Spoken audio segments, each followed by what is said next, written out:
life-saving AOB on the possibility of creation of dirty bomb in Ukraine by Ukrainian authorities. We think that this is a very serious.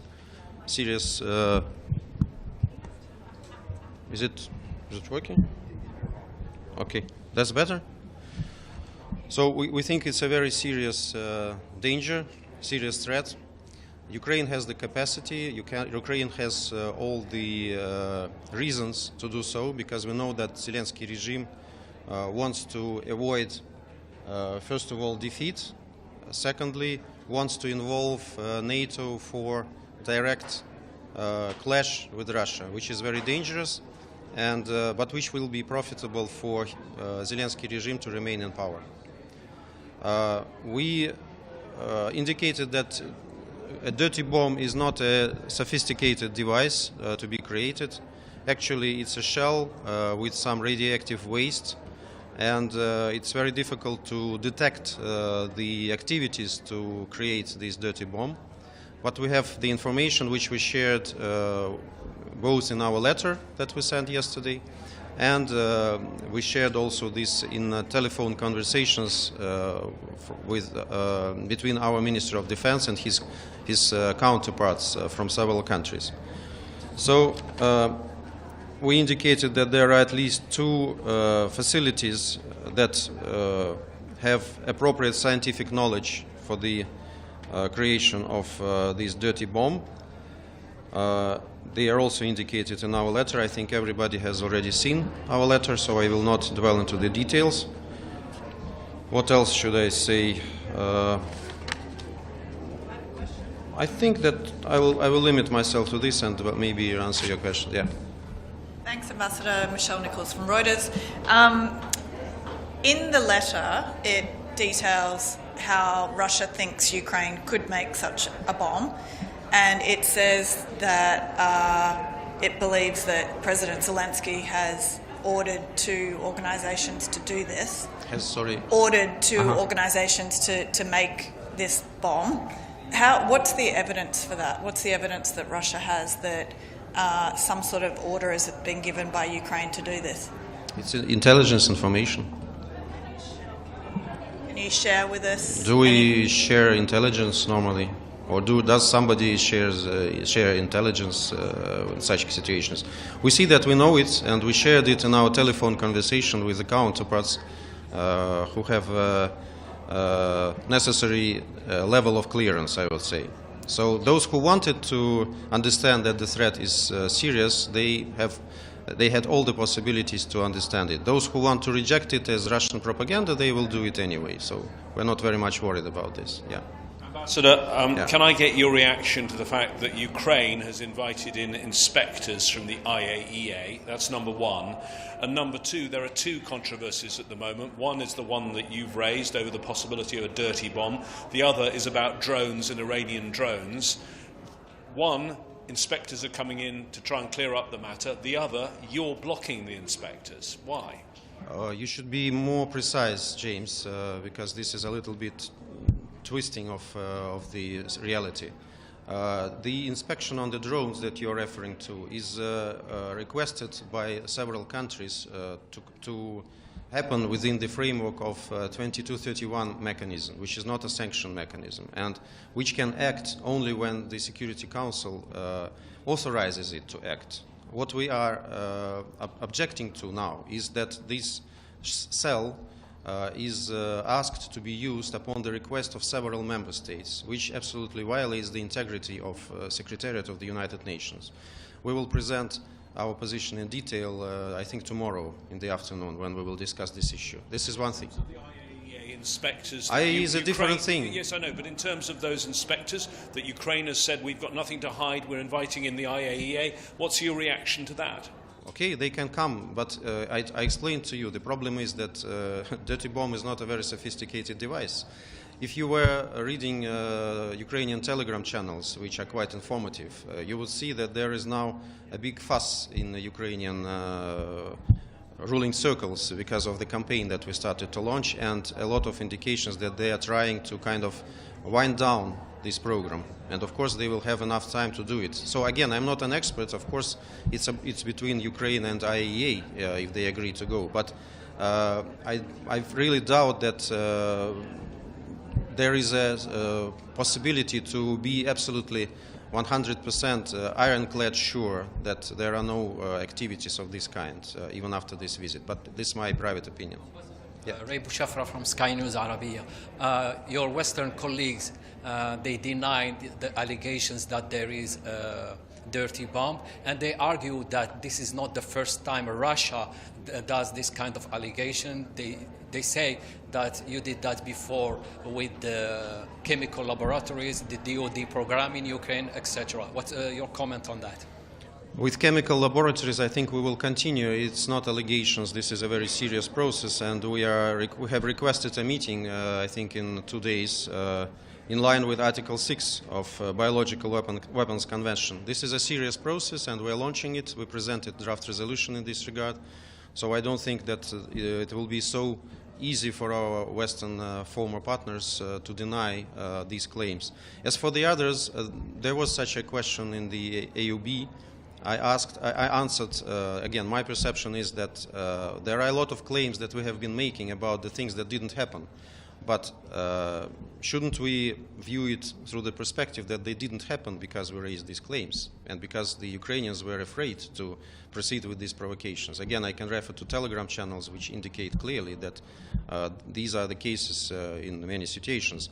As for allegations, I can also refer to the situation with Zaporozhye power plant. Again, everybody knows this is open secret that Ukrainians are shelling this plant because we have absolutely no reason to shell the plant where we are now. So if the Ukrainians are shelling this Zaporozhye power plant in front of the whole international community, creating danger of nuclear provocation, so why wouldn't they create a dirty bomb? It's the same logic. Yeah, sure. Yes, Ambassador, you asked this meeting today, what did you want to happen that didn't happen? I mean, what did you expect the Security Council after what you told them? What you wanted them to do it? I'm quite satisfied. We wanted to raise this issue. We wanted to explain to our colleagues our position. We wanted to appeal to their responsible attitude. And I think we've got what we wanted. Of course, as you understand, Western countries are mostly saying that this is all Russia propaganda, that we are all thinking it out, but, well, we're quite satisfied because we raised the awareness of this fact. And I don't mind people saying that Russia is crying wolf if this doesn't happen, because this is a terrible disaster that threatens potentially the whole of the earth. So I think the price is very little, just several accusations. Why was the meeting held privately? Why was the meeting held privately? Because there were certain details that we didn't want to disclose. They only are important for the members of the Security Council. But I gave you a count, more or less, of this meeting. But those details will be leaked anyway. So what are the details? Well, wait until they are leaked. I'm not going to be a spoiler. Yeah. The letter yesterday that Russia wrote to the Security Council was signed by Ambassador Nebenzia. Where is he today? In the office. We share responsibility. I think you will see him. Don't worry. Okay. We're working in pair. Where are these labs in Ukraine that are Where are these labs? Okay, I will give you. Supposedly making the dirty I think bombs? they're enumerated in the letter, but if you want, it's the Kharkov Institute of Physics and Technology and Institute for Nuclear Research of the National Academy of Sciences of Ukraine, located in Kiev. And does Russia make dirty bombs? Sorry? Does Russia produce dirty bombs? Why do we need them? I'm asking you, do you produce dirty bombs? I haven't heard about it, but that would be totally illogical. Ambassador, Why would you make a wooden pistol if you have a normal one? Yeah. Ambassador, in the letter yesterday, it was Russia stated that you've never intended and don't intend to use nuclear weapons, but President Putin's speech last month said that all weapons were on the table. So That's not what he said, frankly. That's not what he said? Can It's you clarify your for perception. us? Yeah, it was.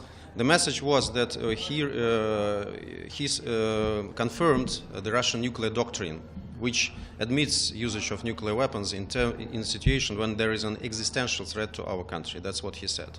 Actually, the only readiness to use nuclear weapons, to my knowledge, came from already sacked Prime Minister Truss.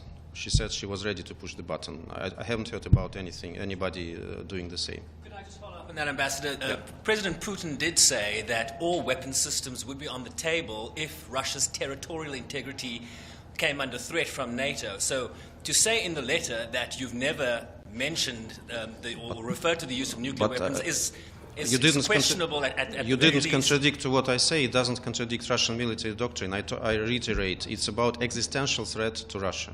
Okay? Yeah. Mr. Ambassador, again, Stefano Vaccarella, Voce di New York. Did you tell to the Security Council? Sorry? Did you, at the Security Council now, Yeah. did you say to them what will happen if the supposed dirty bomb that you say that the Ukraine is preparing is going to be used? Did you tell them what Russia will do? We don't study these hypothetical scenarios. We want to avoid them. That's why we wanted to convene this meeting. But the task of the Ukrainian regime now is to get NATO directly involved in confrontation with Russia.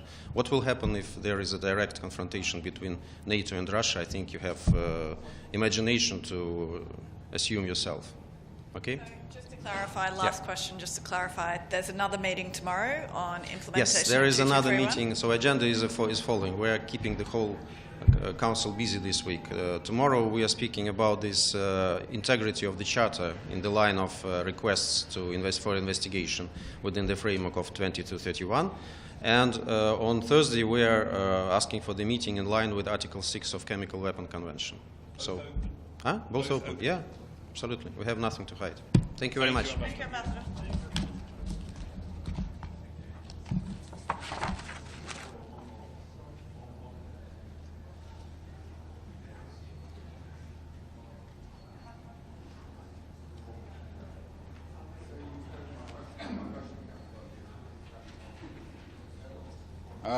We've seen and heard no new evidence in this private meeting.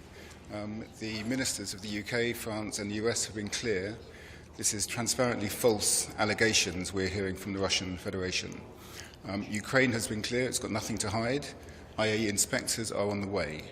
And we should be clear, this is pure Russian misinformation of the kind we've seen many times before, and it should stop.